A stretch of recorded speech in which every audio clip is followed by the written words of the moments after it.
ओम नमो नारायण मित्रों, एक बार फिर से आप सभी मित्रों का स्वागत है हमारे YouTube चैनल 1008 उपाय तथा ओम नमो नारायण पर।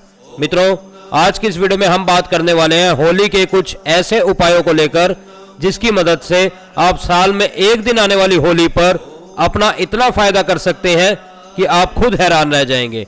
और इस वीडियो में हम कोई 1, 2, 3, 4, 5 टोटके नहीं बताने वाले, इस वीडियो में हम बहुत सारे टोटके बताने वाले हैं। इसीलिए बने रहे इस वीडियो के साथ और देखते रहे हमारे YouTube चैनल ओम नमो नारायण को। तो मित्रों, शुरुआत करते हैं अपने पहले टोटके से। मित्रों, होलिका दहन के दिन अगर आप घर से कोई उतारा कर रहे हैं, यानी घर का उतारा हमने बहुत से बनाए हुए हैं कि घर की बुरी नजर कैसे उतारनी है, किसी नारियल से, किसी लौंग से, या फिर और भी बहुत सी चीजें होती हैं घर की बुरी नजर उतारने की।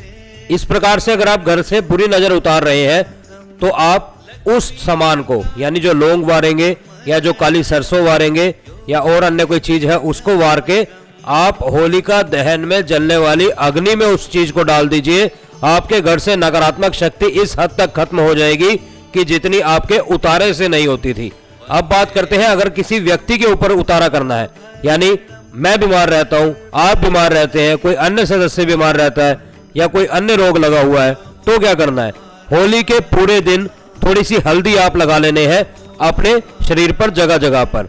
ऐसा नहीं है कि आपने पूरा शरीर अपना हल्दी से मल लेना है, ऐसा कुछ नहीं करना। हल्दी से लगा लीजिए, बेसन से लगा लीजिए, बेसन का भी उपटन आप लगा सकते हैं, बेसन को लगा लीजिए बेशक आप।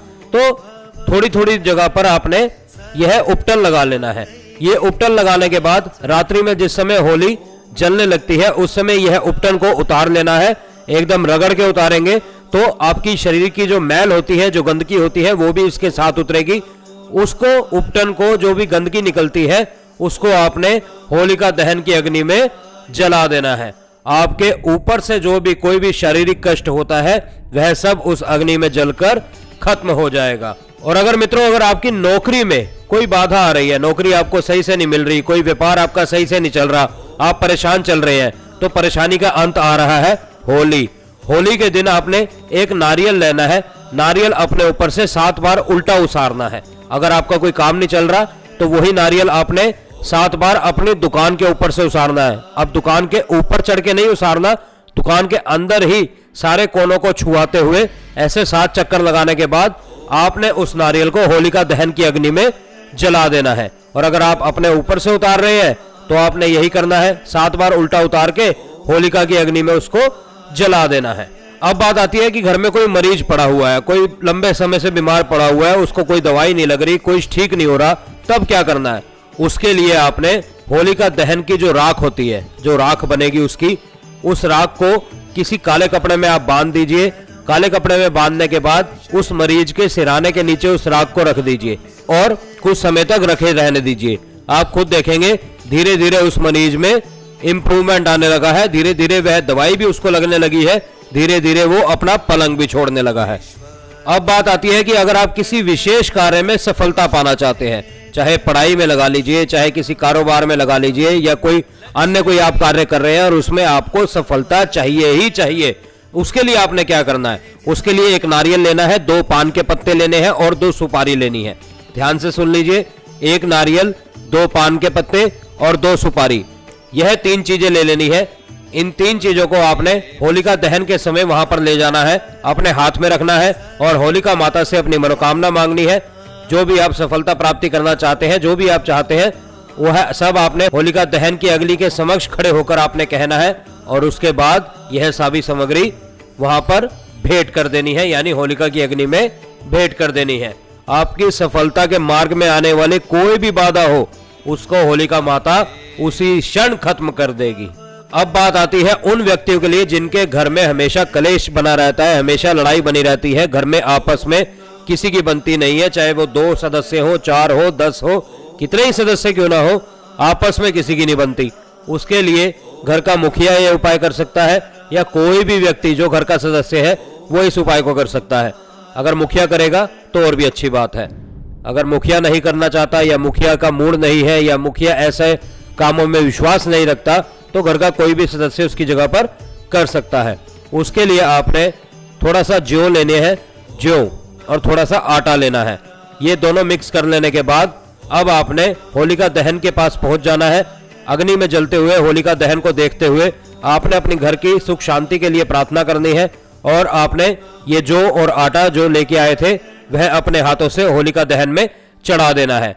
आप खुद देखेंगे धीरे धीरे आपके घर के क्लेश, आपके घर में जो बनती नहीं थी लोगों से, वो भी दिक्कत परेशानी सब ठीक हो जाएगी। अब बात आती है उन व्यक्तियों के लिए जिनका बेकार का खर्च होता रहता है, कमाते वो इतना है लेकिन बचता कुछ नहीं है, क्योंकि खर्चा बीमारी में चला गया, खर्चा कोई उधार लेके भाग गया, खर्चा कहीं पे व्यर्थ में लग गया। ऐसे लोगों ने क्या करना है, ऐसे लोगों ने होलिका दहन के दूसरे दिन, यानी आज होलिका दहन हुआ, अगले दिन वहां पर जाना है, वहां से थोड़ी सी राख लेनी है, वो राख को आपने लाल रुमाल के अंदर बांध लेना है। उसको बांधने के बाद वहां माता होलिका से प्रार्थना करने के बाद आपने अपने घर वापस आना है। जहां पर भी आप पैसा रखते हैं, चाहे कोई लॉकर है, कोई ऐसा पर्स घर में आपने रखा हुआ उसके अंदर पैसा रखते हैं, जरूरी नहीं कोई बहुत बड़ा रुमाल बांधना है, छोटा सा रुमाल आप बांध लीजिए, छोटा सा लाल कपड़े में बांध लीजिए आप राख को। वह राख आपने उस स्थान पर रख देनी है जहां पर आप धन रखते हैं। आप खुद देखिए बेकार के खर्चे उसी दिन से बंद हो जाएंगे, चाहे वो बीमारी में जाते थे, चाहे वो कोई उधार लेके भाग जाता था, आपका खर्चा उसी क्षण से बंद हो जाएगा। अब बहुत से व्यक्ति ये चाहते हैं कि होली की रात को ऐसा मंत्र जाप किया जाए जिससे धन ही धन वृद्धि हो पाए। तो मित्रों, एक मंत्र मैं आपको दे रहा हूं, वह संस्कारित कमलगट्टे की माला से आप उस मंत्र का जाप कर सकते हैं। वो आपकी श्रद्धा, आप 2 माला का करिए, 5 माला का करिए, 11 माला का करिए, जितना गुड़ डालेंगे उतना मीठा निकलेगा, हमारा ये मानना है। तो आपको मैं मंत्र दे देता हूं जो आपने जाप करना है सिर्फ और सिर्फ संस्कारित कमलगट्टे की माला द्वारा। तो मंत्र सुन लीजिए, ओम नमो धनदाय स्वाहा, ओम नमो धनदाय स्वाहा, ओम नमो धनदाय स्वाहा। इस प्रकार से आपने जाप करना है, आपके धन में वृद्धि 100% होगी ही होगी। अब बात आती है उन व्यक्तियों के लिए जो जल्द से जल्द विवाह करना चाहते हैं पर विवाह की अड़चने हैं कि खत्म होने का नाम नहीं ले रही, तो उनके लिए भी ये दिन बहुत खास है। उन्होंने क्या करना है, एक पान के पत्ते पर साबुत सुपारी रखनी है और एक हल्दी की गांठ रखनी है। ध्यान रखें, ये हल्दी की गांठ पीली हल्दी की होगी और एक साबुत सुपारी आपने रखनी है। यह तीनों चीजें ले जाकर नजदीकी किसी भी शिवलिंग पर चले जाए और वहां पर अपनी मनोकामना मांगने के बाद, यानी जल्द से जल्द विवाह करने के लिए जो भी आपने मनोकामना मांगनी है, वह मनोकामना मांगने के बाद यह तीनों चीजें आपने शिवलिंग पर चढ़ा देनी है और पलट कर नहीं देखना, अपने घर वापिस आ जाना है। आप खुद देखेंगे विवाह में जो भी अड़चने आपकी आ रही थी वह धीरे धीरे खत्म हो चुकी हैं। मित्रों, मैं अगर टोटकों की बात करता जाऊंगा तो बहुत सारे टोटके हैं, खत्म होने का नाम नहीं लेंगे। तो इसके लिए हमारी 3-4 वीडियो और आने वाली हैं जो कि होली के दिन आप टोटके कर सकते हैं। आपके व्यापार के लिए आने वाली है, खास मंत्रों के लिए आने वाली है, किसी को अगर उधार दिया हुआ है तो उसको वापस लेने के लिए आने वाली है, और अगर आपको बुरी नजर या बुरा सा है तो उसके लिए भी आने वाली है। तो मित्रों, अभी सब्सक्राइब कर ले हमारे YouTube चैनल को, ताकि हमारी अन्य वीडियो भी आप देख सकें। और जिस भी व्यक्ति ने हमारी होली की स्कीम अब तक नहीं देखी है, वो डिस्क्रिप्शन में जाकर उस लिंक पर भी क्लिक करके वीडियो को देख सकता है, आई बटन पर भी मिल जाएगी, और जब ये वीडियो खत्म होगी तो वहां पर भी वह वीडियो आपको मिल जाएगी। और हमारे चैनल पे भी आप जाकर देख सकते हैं होली की जो स्कीम हमारे द्वारा चल रही है। तो मित्रों, अब बढ़ते हैं अपने अगले कदम की ओर, यानी अपनी अगली वीडियो की ओर। तब तक के लिए आप सभी मित्रों से इजाजत चाहते हैं। ओम नमो नारायण, ओम नमो नारायण, ओम नमो नारायण।